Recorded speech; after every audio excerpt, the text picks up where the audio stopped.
Hello. I will be speaking today on the topic of minimum wage.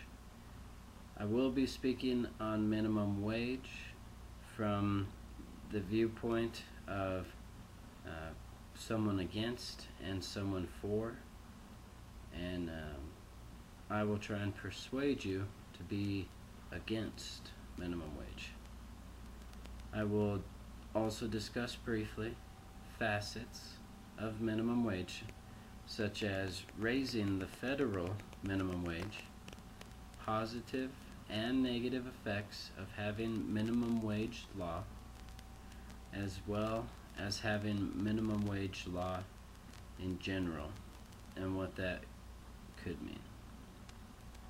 There are proponents on both sides of the minimum wage issue in America. I think the federal minimum wage for the United States should not be raised, but instead, prices on items should be lowered.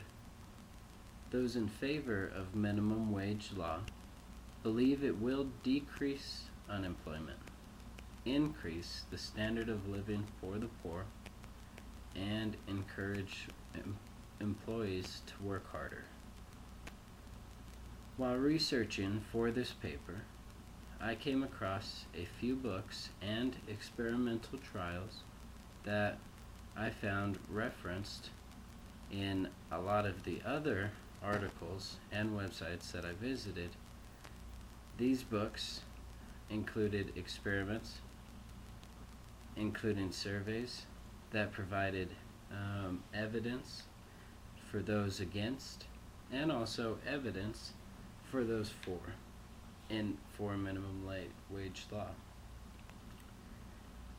One study conducted by two gentlemen named David Card and Alan Kruger focused on the difference in employee hiring rates in a few fast food joints in New Jersey and Pennsylvania after New Jersey raised their minimum wage, while Pennsylvania, they kept their minimum wage the same.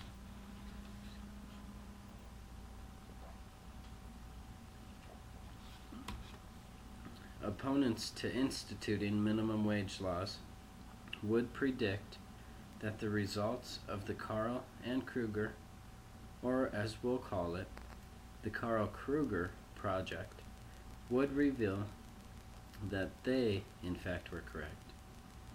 Opponents would assume that simply because the restaurants would have more cost with paying more in wages per employee, then most businesses would actually end up eliminating the lower, unnecessary positions from their company, thereby increasing the unemployment. Proponents were correct, actually, and the businesses in New Jersey, they started hiring more and more employees. In my opinion, this is very easy to understand, and it is very easy to understand why minimum wage law would increase employee hiring. If a company pays an employee more money, then naturally that employee will most likely spend more money, and often right in their own neighborhoods.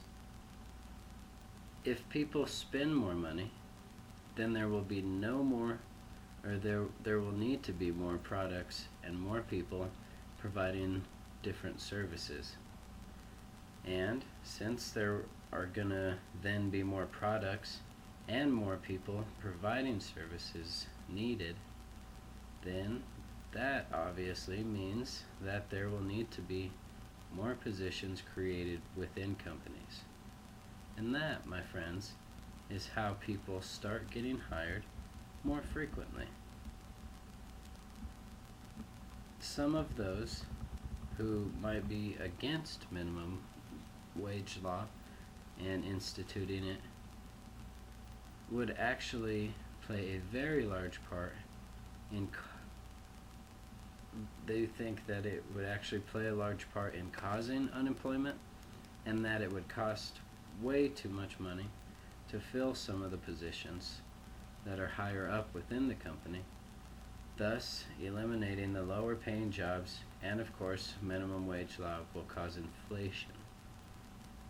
Raising the minimum wage, in their view, as in the past, simply will motivate businesses to raise their prices, because the businesses will, from revenues coming in, think that people have more money. Minimum wage law and instituting it in America is another way for the rich 1% to pay the poor very, very little and to get away with it legally. The same method of paying their employees happens in the business world, and the same tendencies and practices as well.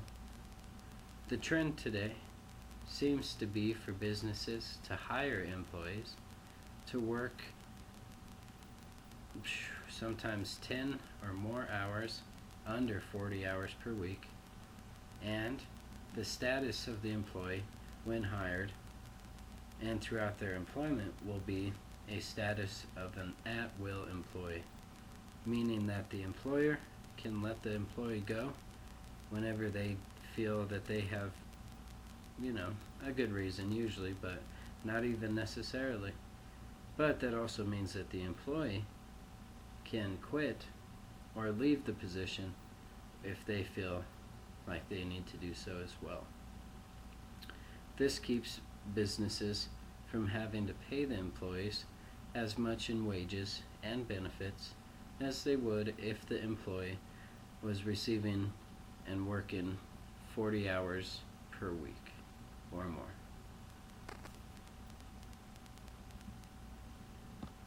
In my own life, I have had minimum wage jobs, many of them actually, and at times it can be very difficult each month if you have a lot of bills to pay.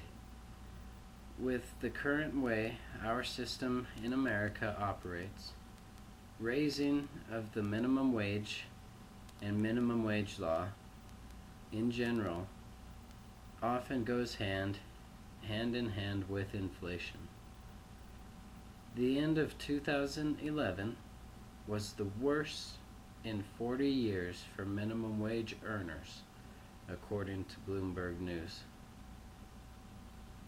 Most entry-level positions in most corporations and businesses, the employees are paid at the minimum wage level. If an employer chooses, they may not give a raise to a bad employee, or in their opinion, a bad employee, in order to get them to quit on their own, instead of the business having to pay them a severance package or possibly getting sued. With high unemployment, sole family owners or supporters are taking multiple minimum wage part-time jobs, thus not leaving these jobs for kids. The unemployment rate is currently especially high for black teenagers. Some opponents offer up that freedom is actually what is at stake. You would be surprised to hear that it's the employee whom they suggest would lose out on a freedom. The freedom, they say, to work for a wage in which they are comfortable with being paid. Here's an example.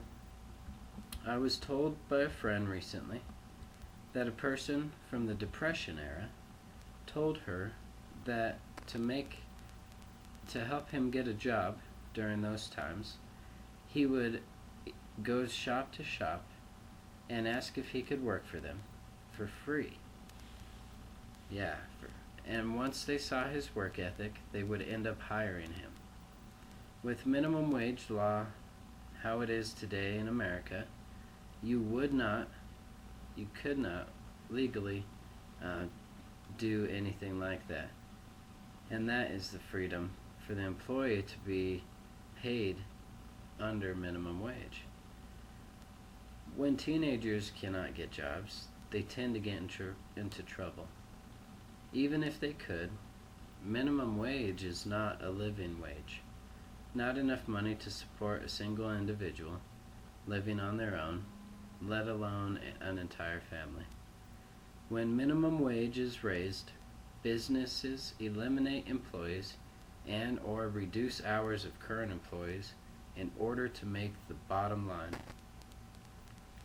When bureaucracies and red tape get in the way, then it doesn't really matter what the minimum wage law is, because there are so many other problems that need to be fixed that you can't pinpoint one problem.